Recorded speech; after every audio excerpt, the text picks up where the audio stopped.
जो धर्म की आड़ में सनातन धर्म को कमजोर करने की साजिश रच रहे होंगे। 150 से ज्यादा मंदिर तोड़ दिए गए, एक शब्द नहीं निकला इसके मुंह से। कोई धर्म के खिलाफ आचरण करता है, ये संत होता है जिसके राज्य में गौ हत्या बंद होती है, गौ माता का मांस निर्यात होता है। क्योंकि ऐसे तमाम कालनेमी होंगे। ये नहीं है हिंदू कहने के लायक।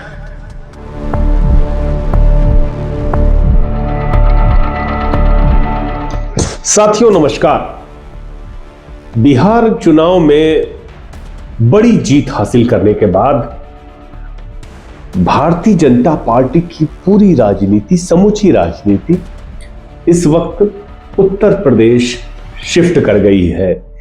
पिछले कुछ दिनों से उत्तर प्रदेश का राजनीतिक तापमान जिस तरह से बढ़ा है, पूरे देश की निगाहें यूपी की ओर टिकी हुई है। आप सबको पता है कि अभी पिछले सप्ताह ही जब माघ मेले में स्नान करने ज्योतिष पीठ के शंकराचार्य अभी मुक्तेश्वरानंद जी गए हुए थे, तो उनके साथ, उनके शिष्यों के साथ पुलिस द्वारा, स्थानीय प्रशासन द्वारा बदसलूकी की गई। तमाम तरह के वीडियो सामने आए जिसमें बटुकों को, जो कि उनके शिष्य थे, यहाँ तक कि यह भी जानकारी मिल रही है कि जो स्वामी अभी मुक्तेश्वरानंद जी के खास जो उनके शिष्य थे, जो जिनको स्वाभाविक तौर पर उनका उत्तराधिकारी माना जाता है, उनके साथ भी तमाम बदसलूकी की गई।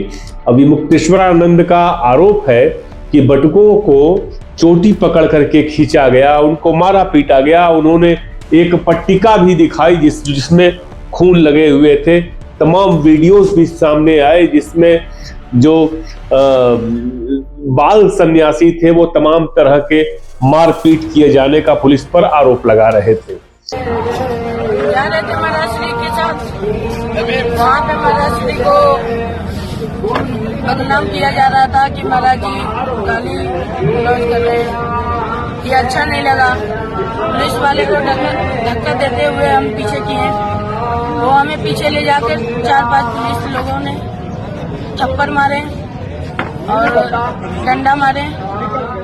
इस घटना के तत्काल बाद जब माहौल एकदम गर्म हो गया, स्वामी अभी मुक्तेश्वरानंद ने कहा कि मैं अनशन पर बैठ रहा हूं, धरने पर बैठने जा रहा हूं। पहले तो जिला प्रशासन ने बैठक की कमिश्नर की मौजूदगी में। उसके बाद जब बैठक खत्म हुई, बैठक में तो पूरी तरह से बैकफुट पे नजर आ रहा था प्रयागराज का जिला प्रशासन।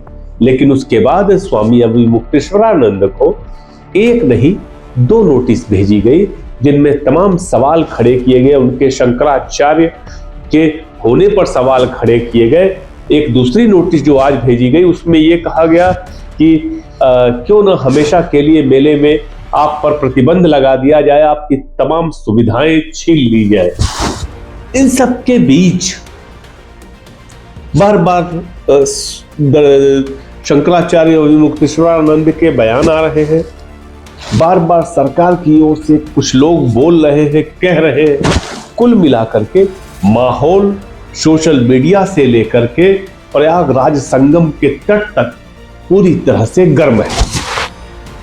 इन सब के बीच जो राजनीति हो रही है, जो नजर आ रही है साफ साफ, हम उस पर चर्चा करेंगे। आपको बताएं कि अभी 2 दिन हुए, 20 तारीख को नितिन नवीन जी ने भारतीय जनता पार्टी के राष्ट्रीय अध्यक्ष का पद जो है वो ग्रहण किया। पहले कार्यवाहक थे, अब पूर्णकालिक हो गए। जब उन्होंने ग्रहण किया, उस कार्यक्रम के आयोजन में देश के तमाम भाजपा शासित प्रदेशों के मुख्यमंत्री पहुंचे थे, जिसमें कि मोहन यादव मध्य प्रदेश से पहुंचे थे, भजन लाल जी पहुंचे थे राजस्थान से, नायब सिंह सैनी थे हरियाणा से, उत्तर प्रदेश से योगी आदित्यनाथ और केशव प्रसाद मौर्य भी आए थे। आपकी स्क्रीन पर हम एक तस्वीर दिखा रहे हैं। इसमें आपको पीछे की पंक्ति में योगी आदित्यनाथ वसुंधरा राजे जी के साथ बैठे नजर आएंगे, जबकि आगे की सीट पर केशव प्रसाद मौर्य, मोहन यादव और भजन लाल शर्मा जी के साथ बैठे हुए हैं। हालांकि कुछ समय बाद योगी आदित्यनाथ खुद भी आगे आ गए, लेकिन ये तस्वीर बेहद चर्चा का विषय बनी हुई है।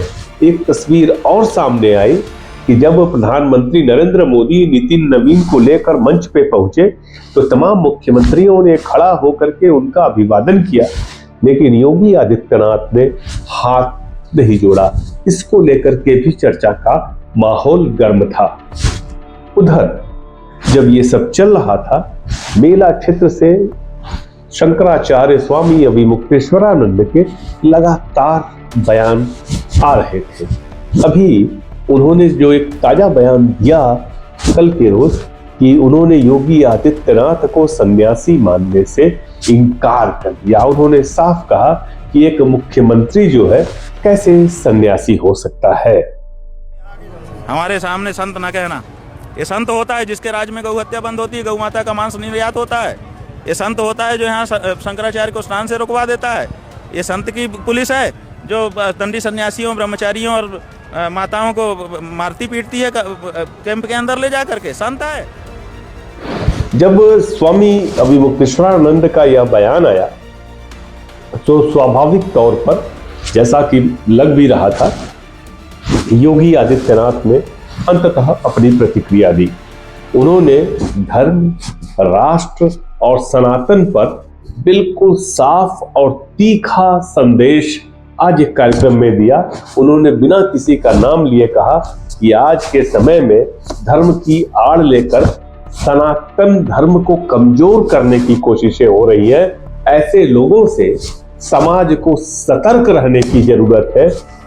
योगी आदित्यनाथ जी ने नाम किसी का नहीं लिया, लेकिन ऐसे तत्वों को काल नेमी बताते हुए कहा कि ये लोग बाहर से धार्मिक दिखते हैं लेकिन भीतर से धर्म विरोधी एजेंडे पर काम करते हैं। कोई धर्म के खिलाफ आचरण करता है, क्योंकि ऐसे तमाम कालनेमी होंगे जो धर्म की आड़ में सनातन धर्म को कमजोर करने की साजिश रच रहे होंगे।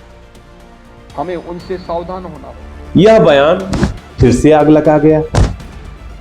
यूपी के सीएम ने कहा कि धर्म और राष्ट्र ही सर्वोच्च संपत्ति और स्वाभिमान है। उन्होंने कहा कि जो व्यक्ति धर्म के विरुद्ध आचरण करता है वह सनातन परंपरा का प्रतिनिधि ही नहीं हो सकता। आपको बता चुके हैं कि लगातार स्वामी अभिमुक्तेश्वरानंद से उनके शंकराचार्य होने पर सवाल खड़े किए जा रहे थे। अब फिर क्या हुआ कि इनके कालनेमी वाले बयान पर अभिमुक्तेश्वरानंद ने पुनः प्रतिक्रिया दी। उन्होंने कहा कि योगी बताएं कि वो कौन है जो साधु संत के रूप में धर्म विरोधी कार्य कर रहा है, कौन है जो सनातन विरोधी कार्य कर रहा है। मुख्यमंत्री बताएं कि आखिरकार कालनेमी कौन है, उनके नाम बताएं। ये बात अभिमुक्तेश्वरानंद ने कही। यही योगी जिसको आप लोग साधु संत कहते हो, हम तो हुमायूं का बेटा अकबर कहते हैं, हम तो औरंगजेब कहते हैं, ये नहीं है हिंदू कहने के लायक। ये मंदिर तोड़ने का समर्थन करने वाला आदमी है। 150 से ज्यादा मंदिर तोड़ दिए गए, एक शब्द नहीं निकला इसके मुंह से, इसलिए कि इसकी मुख्यमंत्री की गद्दी ना चली जाए। मुख्यमंत्री की गद्दी को महत्वपूर्ण समझने वाला पौराणिक मूर्तियों के सामने क्या हिंदू हो सकता है? वो सत्ता लुलूप है, वो हिंदू नहीं है। लेकिन एक बात उन्होंने और बोली कि योगी जी ये सही कह रहे हैं कि धर्म की आड़ में जो अधर्म कर रहे हैं वह कालनेमी से कम नहीं है। तो शंकराचार्य और योगी आदित्यनाथ के बीच, इन संवादों के बीच, वाद विवाद के बीच, एक दूसरे पर आरोप प्रत्यारोप के बीच फिर डिप्टी सीएम केशव प्रसाद मौर्य सामने आए। उन्होंने कहा कि मैं शंकराचार्य के चरणों में प्रणाम करता हूं और उनसे कहना चाहता हूं कि वे संगम स्नान कर अपना विरोध समाप्त करें। मीडिया के सवाल पर उन्होंने यह भी आश्वासन दिया कि उनके साथ हुई घटना की जांच की जाएगी, कार्रवाई की जाएगी। क्या शंकराचार्य जी पूज्य शंकराचार्य जी के चरणों में प्रणाम है, वो बढ़िया स्नान करें, उनसे प्रार्थना है और यह विषय का समापन करें, ऐसे आग्रह। इस बात पर फिर माहौल गड़बड़ा गया। अब लोग कह रहे हैं कि योगी आदित्यनाथ तो कालनेमी बता रहे हैं, दूसरी तरफ डिप्टी सीएम केशव प्रसाद मौर्य उनको चरणों में नमन कर रहे हैं। एक ही सरकार के हिस्से है, एक सरकार नोटिस देकर पूछ रही है, बैक डेट में नोटिस देकर पूछ रही है कि बताइए कि आप कैसे शंकराचार्य हैं। सब कुछ छीन लेने की बात कह रही है, दूसरी तरफ डिप्टी सीएम ये कह रहे हैं। अब लोगों के मन में सवाल ये है कि यह गतिरोध जो पैदा हुआ है स्वामी अभिमुक्तेश्वरानंद के समर्थन में, तमाम पीठों के शंकराचार्य साथ आ गए हैं इनके। दिल्ली में एक बड़े धरने प्रदर्शन की योजना बन रही है। देखना है कि योगी आदित्यनाथ इस समस्या से कैसे बाहर निकलते हैं। सिर्फ बाहर निकलना काफी नहीं होगा, जो पार्टी के भीतर अब जुबानी जंग शुरू हुई है, एक दूसरे की बात को काटा जा रहा है। देखना यह भी है कि इससे योगी आदित्यनाथ कैसे पार पाते हैं। फिलहाल हम करते हैं इंतजार, फिर सुनेंगे यूपी के इस घटनाक्रम पे जो कुछ भी ताजा नया होगा हम आपके सामने लेके आएंगे। नमस्कार। देश दुनिया की रखी खबर हर रोज हर शाम कानो कान सुनते रहें द लेंस पॉडकास्ट। रही अपडेट लेंस के साथ।